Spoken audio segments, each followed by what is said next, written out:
Asuransi. Setiap individu tentunya memiliki prinsip yang menjadi landasan dalam merancang impian masa depan. Seiring perjalanan hidup, rancangan ini akan terus berkembang. Untuk memastikan perlindungan dalam sebuah perencanaan masa depan dengan rasa yang tenang, dengan rasa yang aman, dan juga dengan penuh keberkahan, tentunya asuransi berbasis prinsip syariah dapat menjadi pilihan yang tepat. Asuransi syariah adalah usaha saling tolong-menolong antara para peserta melalui pembentukan kumpulan dana yang disebut dengan dana tabarruk. Lantas, apa saja sih prinsip-prinsip dari dasar asuransi syariah? Mari kita bahas bersama. Yang pertama yakni utmost good faith. Prinsip utmost good faith atau biasa kita sebut dengan iktikad baik merupakan prinsip yang mewajibkan kedua belah pihak dalam perjanjian asuransi untuk saling terbuka dan jujur dalam menyampaikan informasi. Pada prinsip ini, penanggung atau perusahaan asuransi dan juga tertanggung sebagai penerima jaminan harus memiliki rasa saling percaya. Dan rasa ini juga harus ada mulai dari pihak tertanggung mengisi Google Formulir yang dibuat sebelum kontrak asuransi ditandatanganin. Lantas bagaimana sih untuk pihak tertanggung dan pihak penanggung ini bisa saling percaya? Yang pertama, pihak tertanggung harus jujur dengan kondisi kesehatan 6 bulan terakhir. Lalu yang kedua, pihak penanggung harus menyampaikan kondisi apa saja yang dapat ditanggung oleh asuransi. Bisa jadi hanya mengcover 10 juta, atau asuransi mengcover kecelakaan, hanya meninggal dunia, atau mungkin kerusakan rumah yang hanya karena banjir. Dan yang ketiga yakni terbuka dengan keadaan saat itu.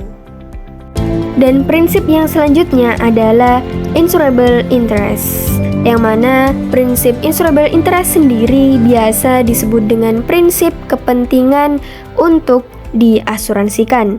Prinsip ini merupakan prinsip yang memberikan hak kepada tertanggung untuk mengasuransikan jiwa atau aset karena adanya hubungan keuangan dengan yang diasuransikan. Prinsip insurable interest berguna untuk mencegah seseorang yang tidak memiliki hak ekonomi untuk mengambil keuntungan dari manfaat asuransi. Dan berikutnya, terdapat orang yang memiliki kepentingan dengan kerugian, yakni yang pertama, pemilik atau wakil pemilik, lalu terdapat keluarga dan ahli waris, serta kepentingan yang timbul karena tanggung jawab hukum. Lantas, kapan aja insurable interest harus ada? Yang pertama yakni pada asuransi jiwa, dan yang kedua yakni pada asuransi kerugian. Untuk memahami lebih lanjut, berikut merupakan contoh dari prinsip insurable interest, yang mana Jono dan Sutri merupakan pasangan suami istri yang pada waktu itu, pada tahun 2005, Jono mengasuransikan jiwa Sutri dan dengan jatuh tempo asuransinya yakni 25 tahun. Namun pada tahun 2010, Sutri dan Jono cerai dan Sutri wafat pada tahun 2015. Maka dari itu penerapan prinsip ini yakni Jono tetap memiliki hak atas santunan Sutri. Hal ini tetap berlaku selama premi asuransi tetap dibayar meskipun mereka tidak rujuk. Dan prinsip yang selanjutnya yakni prinsip indemnity. Prinsip indemnity sendiri biasa disebut dengan ganti rugi, yang mana prinsip ini merupakan prinsip ganti rugi sejumlah yang sebenarnya diderita oleh pihak tertanggung. Dan dengan prinsip ini, maka tidak diperkenankan untuk memperoleh keuntungan dari asuransi karena adanya kejadian kerugian hanya berlaku untuk asuransi kerugian.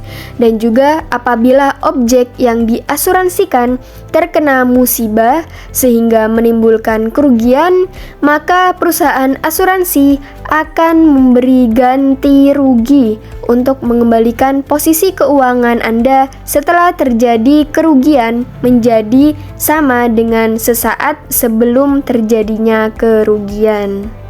Dan untuk cara pembayaran ganti ruginya, yakni yang pertama dengan melakukan cash payment atau pembayaran tunai, yakni pembayaran ini merupakan cara yang paling mudah dilakukan dalam pemberian kompensasi. Dan selanjutnya, yakni terdapat repair, yang mana langsung memberikan perbaikan kepada kendaraan tertanggung. Dan yang cara ketiga, yakni dengan replacement. Penggantian ini dilakukan dalam jangka waktu yang tidak lebih dari 12 bulan setelah terjadinya kerugian. Dan contohnya adalah terdapat mobil dengan asuransi 200 juta, lalu terjadi bencana kebakaran dengan total kerugian sebesar 500 juta.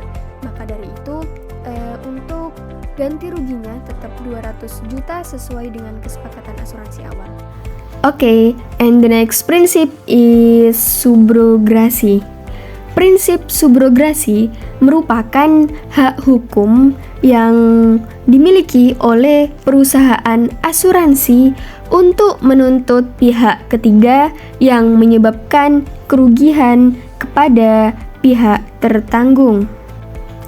Dan pada prinsip ini, hukum menyatakan bahwasanya tertanggung tidak boleh melakukan sesuatu yang dapat merusak atau mengurangi hak subrogasi dari penanggung. Bila tertanggung sampai berbuat demikian, maka pihak asuransi berhak untuk menolak klaim atas peril. Dan yang kedua, yakni perdamaian antara tertanggung dengan pihak ketiga, yang mana hal ini yang menyebabkan kerugian tidak dapat menghilangkan hak subrogasi dari penanggung.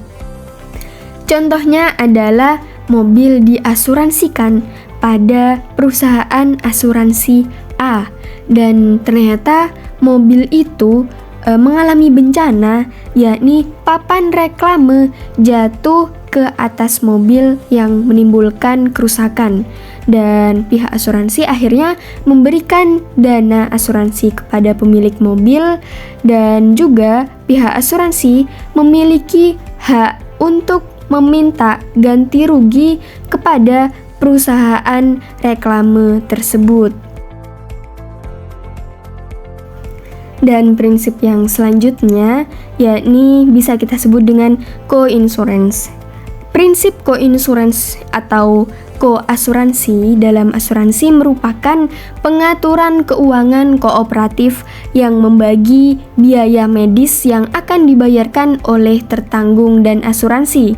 Dan prinsip ini biasanya hanya berlaku untuk asuransi kesehatan dan tidak berlaku pada asuransi jiwa ataupun asuransi kendaraan ataupun mungkin asuransi rumah dan asuransi yang lainnya.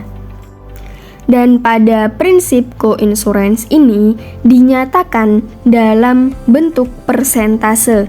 Misalnya nih ya, koasuransinya 30%, artinya tertanggung itu bertanggung jawab atas 30% dari tagihan medis, sedangkan asuransi hanya menanggung 70% sisanya dari tanggungan itu.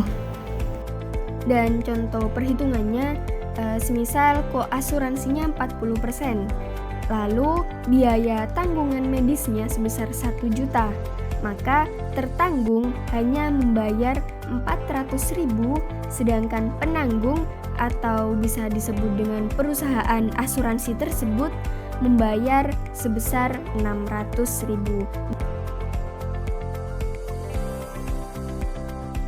Dan selain dari prinsip-prinsip yang telah kita pelajari sebelumnya, terdapat juga prinsip kontribusi, lalu terdapat juga prinsip kronologi dan juga proximate clause.